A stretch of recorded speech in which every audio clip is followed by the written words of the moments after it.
Today I will discuss about experiment on superconducting sample.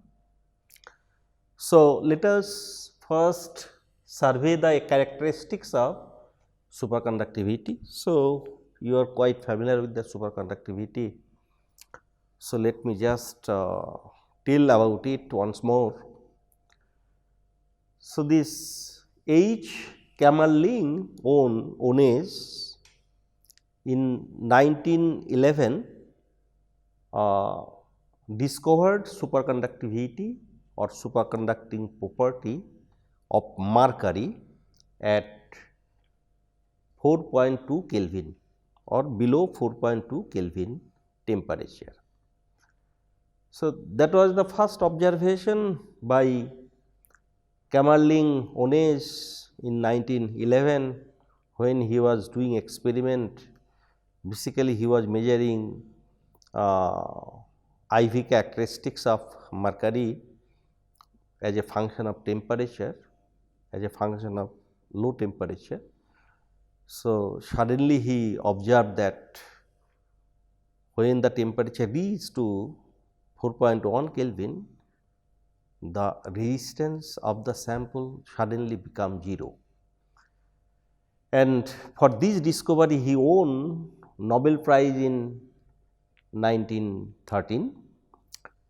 So, certain materials show 0 resistance below the critical temperature.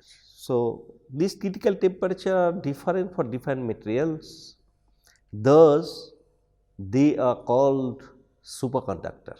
Since its resistance are 0 and current will flow without loss of energy. So, that is why it is called the superconductor. So, now superconductor, its resistance is 0, this is one criteria, but it is not the only one criteria, there are some other criteria. So, one more criteria it should fulfill, otherwise we cannot tell, even this resistance is 0, we cannot tell, we cannot claim that it is a superconductor. So, that is basically this diamagnetic property of superconductor. Diamagnetic, you know, this it repel the magnetic field. So, that Meissner is, it is called Meissner effect. So, this if you take a material and cool it, so when the temperature is greater than Tc, critical temperature, then the magnetic field, if you place that material in a magnetic field and you are changing the temperature of that material, so above Tc magnetic field lines of force passes through the material. When the temperature comes below the Tc, T is less than Tc, then magnetic field lines of force it cannot pass through the material. So, that material repels the magnetic lines of force. So, here in figure I have shown it. So, then this is the property of superconducting state, superconductor. So, this effect was discovered by the Meissner. So, that is why it is called the Meissner effect. So, these are very famous effect in superconductivity, and there are application based on this Meissner effect. So, next you have heard that a high Tc superconductor is very popular name, high Tc superconductor. As you have seen that this first superconductivity was discovered at 4 Kelvin temperature. So, this temperature is quite low temperature and it is very difficult to attain this temperature. For this you need basically helium, liquid helium, and it is very costly and it is difficult to handle this liquid helium. And also this is the barrier of application, device application. So, people are trying to get this effect in room temperature or above room temperature. So, then this discovery of superconductivity could change the world. So, people are trying hard to get this superconducting property in some materials at or above room temperature. So, as a result, this another type of superconductor discovered, the superconductivity was observed at higher temperature. So, that we call that high Tc superconductor. But what is the reference of that temperature? Above which temperature it will be called high Tc superconductor. So, this reference temperature is 77 Kelvin, and this first the high Tc superconductor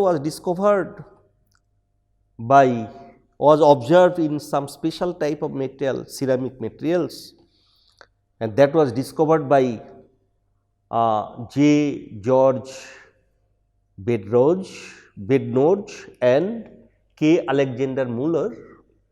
They won Nobel Prize in 1987 for this discovery of high temperature superconductor.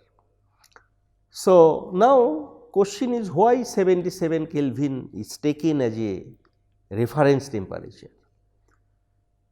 This 77 Kelvin is basically the boiling temperature of liquid nitrogen. So, liquid nitrogen is easily available and cost effective compared to liquid helium. Also easy to handle and easy to use. So, at least one barrier is could overcome if you get the superconducting material above 77 Kelvin, above liquid nitrogen temperature. So, that is why this temperature is taken as a reference. Above this temperature, the superconductors are called high Tc superconductor, and there are a lot of application of this high Tc superconductor. So, next type of superconductor. So, two types of superconductor, type 1 and type 2. With respect to magnetic field, these superconductors are divided into two categories, type 1 and type 2. So, here I have plotted, you see, minus m as a function of magnetic field. So, if you measure the magnetization of superconductor, it is diamagnetic. So, its magnetization is basically a negative magnetization. So, I have plotted negative magnetization as a function of magnetic field. So, you are increasing the temperature step by step and measuring the magnetization and plotting. So, after certain value of magnetic field, suddenly the superconducting property are destroyed. Okay. It come to the normal state, from superconducting state to the normal state. So, keeping temperature at a particular temperature, now you are changing the magnetic field, and the magnetic field, there is a critical temperature, critical magnetic field. So, below of that critical field, the superconducting, it will remain in superconducting state, and above that magnetic field, it will superconductivity will disappear and it will come to the normal state. Okay. So, that is why here I have shown. So, here there is a sharp phase change from superconducting state to the normal state. So, if this type of material we call type 1 superconducting material, and type 2 superconducting material, so its magnetization changes with magnetic field like this. So, initially like type 1 linearly it is varying magnetization, and then it is slowly decreasing, not suddenly just drop to 0. 0 means it will must be super diamagnetic to paramagnetic. So, slowly it is changing and goes to the 0, magnetization goes to the 0. So, initial part is like type 1. So, here this magnetic field we tell HC1. So, this is one critical magnetic field, first critical magnetic field, and then where it becomes 0. So, that it is HC2, that is the second critical magnetic field. So, here this I have written SC state, superconducting state.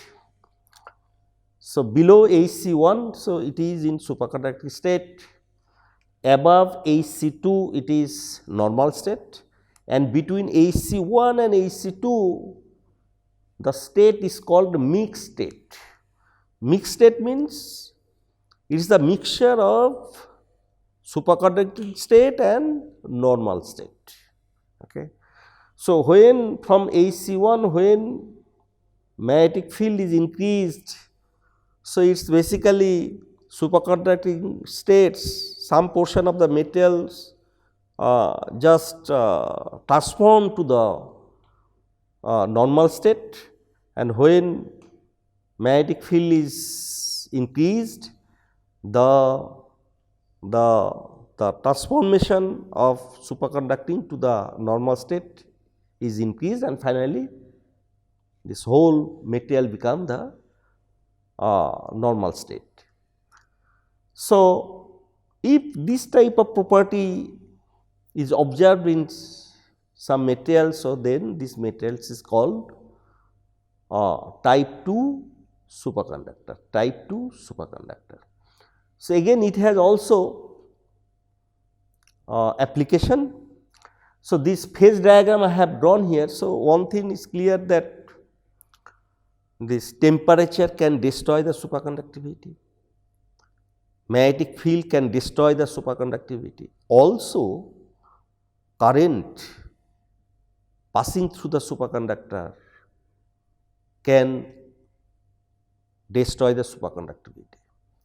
So, there are limitation of this temperature, magnetic field and current density, superconducting state or superconductivity depends on these 3 parameters. So, here I have drawn this phase diagram. So, this axis is J current density, say x axis, this y axis is say temperature, and z axis say this is magnetic field. So, here inside this loop it is superconducting state, outside of this loop is basically normal state. So, if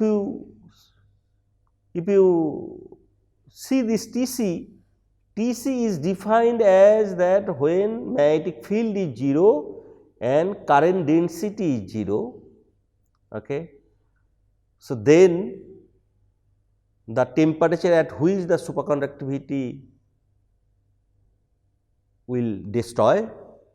So, that temperature is Tc. Similarly, Jc critical current at 0 magnetic field and at 0 temperature, what is the maximum current can be passed through the superconductor. So, that maximum current density is called the critical current density JC. Similarly, HC here at 0, this because this is on Z axis, H axis. So, T is 0, J is 0. So, for this magnetic field, that is HC, so maximum magnetic field at 0 temperature and at 0 current density, whatever maximum magnetic field we can apply, and beyond that magnetic field superconductivity will get destroyed. So, that amount of magnetic field is basically critical field AC. So, that is the meaning of this phase diagram. So, depending on the temperature, depending on the magnetic field, how much current you can pass through this superconductor, depending on the current density, depending on the temperature, how much magnetic field you can apply on the superconductor without destroying this superconducting property. So, that is basically one can find out from this phase diagram. So, this is the very surprising material, and it was very difficult to explain this object property. So, theory was very important, and this theory was fruitful theory, first fruitful theory which can explain all superconducting property, that is basically BCS theory. BCS theory, John Bardeen, Leon Cooper and John Schrieffer. So, BCS, they won Nobel Prize in 1972 for their BCS theory of superconductivity. So, it was very effective theory which was able to explain all experimental results observed from superconductivity.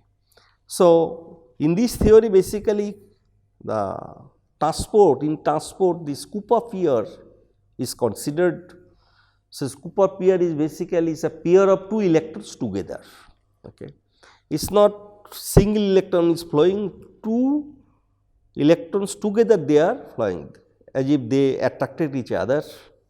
They should repel each other, but as if they stay together, move together. So, that is called Cooper pair. So, based on this Cooper pair, this theory was developed, and it was so successful that they got Nobel Prize in 1972. Another discovery in superconductivity, that is basically Josephson junction. What is Josephson junction? Two superconductor is separated by a non-superconductor. Okay. Two superconducting layer is separated by a non-superconducting layer. So, here I have shown. So, this is called basically Josephson junction. So, surprisingly, without applying any voltage, just if you connect a ammeter like this, then one can see the current flowing through this circuit. Without applying voltage, so we cannot think about the current. So, but in this case, if the structure is like this, two superconductor is separated by a non-superconductor, then current flows. Okay. So, this current is basically DC current without applying voltage. So, this is called DC Josephson effect. If DC voltage is applied, then current flowing through this junction, that is basically AC current. So, you are applying DC voltage, but getting AC current. So, that is called AC Josephson effect. Now, AC current when you are getting, then there is a frequency of that current. So, if frequency is F of that current for when you applied voltage V, so relation is like this, F equal to 2E by H V. Here you see 2E, double charge, it is a Cooper pair, charge of Cooper pair 2E by H. So, 2E by H is the fundamental, this constant, fundamental universal constant. Okay. Now, this V, whatever voltage is applied, so corresponding frequency you will get. So, this nowadays this frequency, because it is easy to measure frequency more accurately. So, that is why this as a standard voltage, to standardize the voltage, to calibrate the voltage. So, nowadays this method is the Josephson frequency is used to standardize the voltage. So, for a particular frequency, what will be the voltage, or for a particular voltage what should be the frequency, that one can calculate from here and one can standardize the voltage. So, this junction is used to standardize the voltage. So, next, another important observation in superconductivity, that is flux quantization. Flux quantization, what is flux quantization? So, it was observed in type 2 superconductor. Type 2 superconductor, as I told that you are measuring the magnetization as a function of magnetic field. So, initially linearly magnetization varies up to a first critical magnetic field HC1, and then suddenly does not drop to the normal state, or magnetization does not drop to 0, but it slowly comes to 0 with magnetic field. So, that is why, so that state between the HC1 and HC2, this, as I told, this is a mixed state, where this some portion of the material are in normal state in this superconductor material. Okay. So, now this type of material, if you put in a magnetic field, so lines of force, it will repel from the superconductor. So, it should not pass through this, it should not pass through the superconductor, but surprisingly this material, that lines of force, some lines of force passes through these materials, passes through this mixed state. So, now then how this mixed state exists in this material? So, whether this, if you take a say spherical ball of this superconductor, now this normal state where it is, whether it is inside of this superconductor, it will be concentrated at the center of this sphere, and outside of the outer surface of the sphere is superconductor, and inside of the sphere is in normal state, or the superconducting state is in the center and outer surface is the normal state. So, it is not like this, it is like here I have drawn, you can see the whole things are this metal are superconductor, but you can see this columnar form of the normal state, columnar form of the normal state. So, it is called vortices, it is called vortices. So, this this superconducting state converted into the normal state in such a way that it will form the vortices like this columnar this pillar. Okay.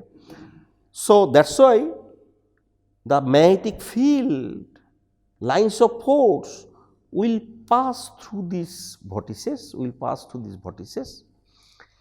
Now, this how much magnetic field will pass through that? So, that will depend on the basically number of vortices. If one vortices is there, so this amount of field, amount of lines of force, that is h by 2e, phi 0 equal to h by 2e, phi 0 equal to h by 2e, this amount of lines of force will pass through these one vortices.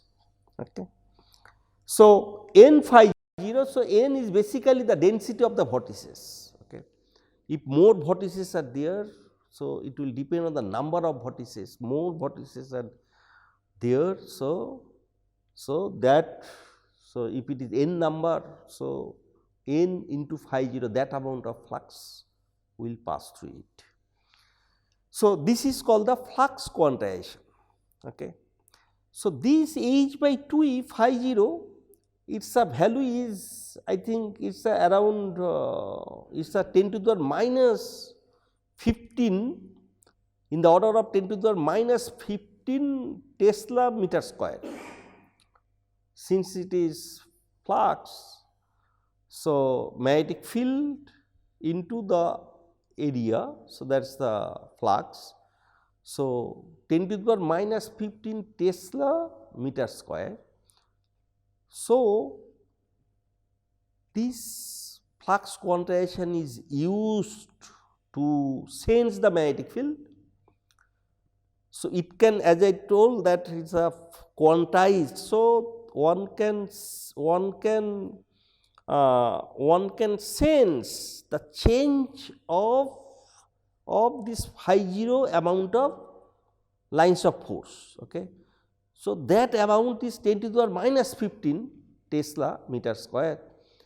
So, it is extremely small value, and this small change of magnetic field can be detected using this phenomena, flux quantization, and in principle it is used in different devices. One device is SQUID, superconducting quantum interference device, SQUID. So, we use in our research laboratory for measuring the magnetic property. So, there this phenomena and Josephson junction is used for the SQUID magnetometer. So, what are the applications of this superconductor? What are the application of superconductor? One very great application is levitation. Levitation can make object float. In principle, I can just stand in here. If I wear a magnetic shoe and stand on a superconductor platform, so magnetic shoe, so it will basically magnet, it will produce magnetic field. Now, if I stand on the superconducting platform, so then this superconductor, it will repel the magnet. So, I will go up, and this gravitational force and this repulsive force between magnet and the superconducting. So, there will be balance, there will be equilibrium, and in that equilibrium I will stand in air. So, that is basically levitation, but for that actually we need very powerful magnetic shoe as well as this bigger superconducting platform. So, now have you probably you have heard that Japan they have discovered a very high speed train, bullet train. Okay. So, its velocity is exactly I do not know, but more than 500 kilometer per hour. So, how it was possible? Because the main restriction to increase the speed of a train is the basically friction between the rail and wheel. So, rail wheel it basically rotates on the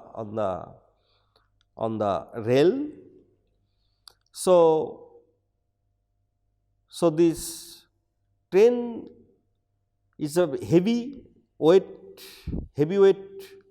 train, and now through this wheel it pressed on the rail. Okay. So, now this when it will move, because of this there will be friction, tremendous friction. So, this friction basically restricts the speed of the train. Okay. So, if by some means if we can just push up the wheel from the rail, so it is just in air, it is floating on air or slightly touching the rail. In this way one can reduce the friction, and then it is possible to increase the speed of the train. So, that is the technology, that levitation technology is used by Japanese, and they have demonstrated the fastest train in the world, okay, bullet train. So, that is what I have described here. So, these are very great application. Only restriction, still it is not at room temperature, superconductor is not available in room temperature. So, this restrict the application of this superconductor, but still people are trying. In one day we may get this superconductor above the room temperature.